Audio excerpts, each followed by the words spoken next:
Hi everyone, it's Catherine, and today I'd like to read you The All Together Quilt by Lizzy Rockwell, and it's published by Alfred A. Knopf. You can see someone holding up quilting, sewing machine,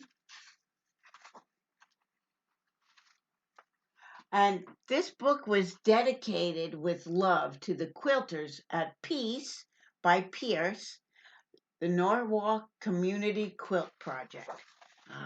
It was a community project. Jennifer and her friends meet on Fridays at the community center. They are making a quilt, and everyone works together.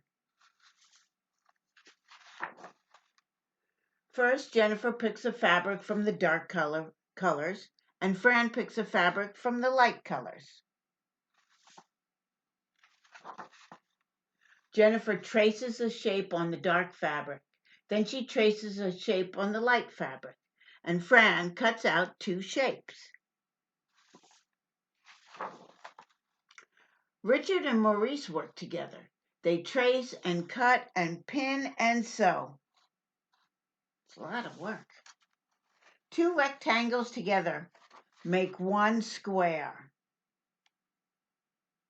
Ah, two rectangulars together make one square, and two triangles make a square. Squares, squares. Pretty cool.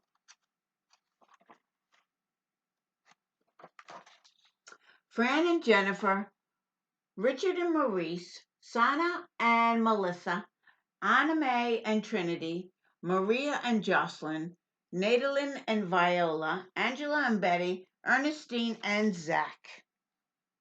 And they've all made a square, either out of triangles or rectangles.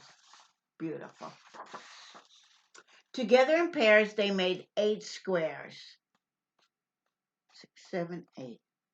Except for Neka. Neka works on one blue square. She uses special pens and paints and brushes.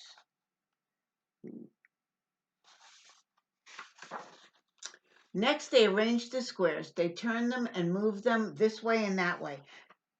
See all the ways they move them? These are all different designs that they can have with their 8 squares. Well, 9 squares because of the one that Naka made for the middle, with the peace sign.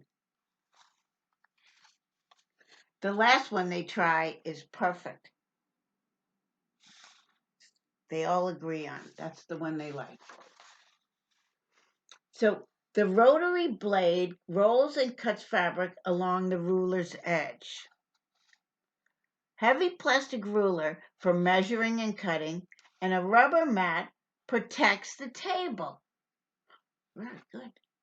This quilt will have a border around 4 sides. Jocelyn measures and Anime cuts 4 white rectangles. The pieces look plain, but not for long.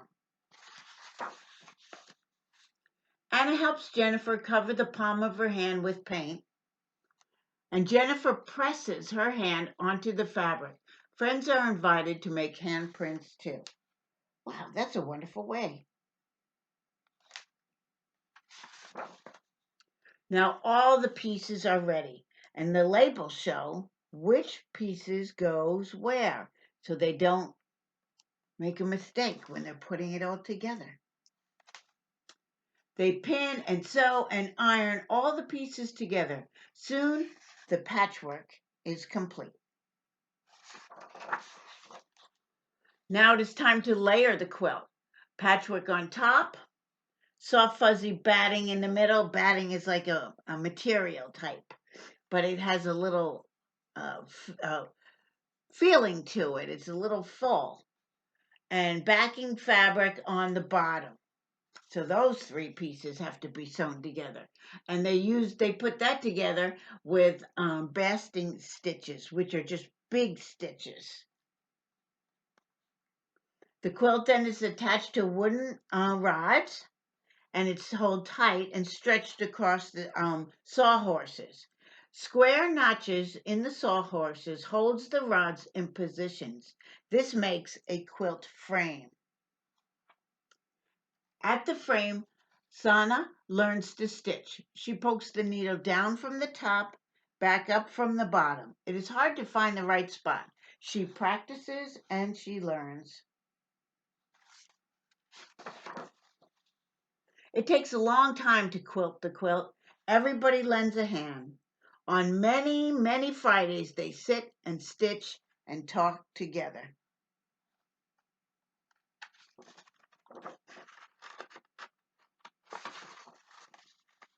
Finally, the last stitch is stitched. The quilt is taken off the frame.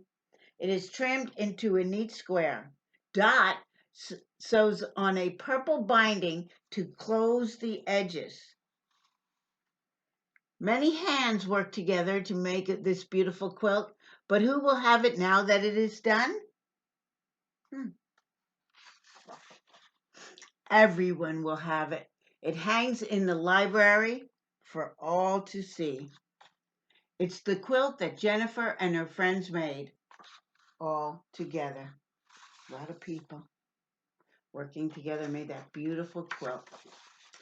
And then here it tells you all about its peace, like the peace sign by peace, the community, the Norwalk Community Quilt Project. And here's a picture of the people who all work together. And she tells her story about how they made it.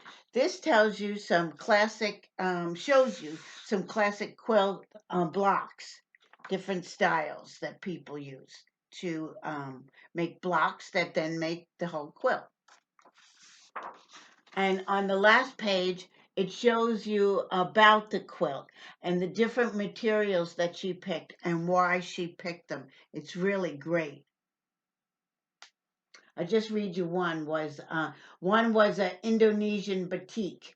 To make a batik pattern, carved wooden stamps are dipped in melted wax and pressed onto fabric. When you dye the fabric, the areas with wax stay white. Then you can remove the wax and dye it again. I mean, so all of the pieces, all the fabric had something special about them. I hope you enjoyed this book. It makes me want to learn how to quilt. Well, I've always wanted to learn how to quilt. So maybe I should give it a try. I hope you enjoyed it, and I hope you have a wonderful day. Thank you.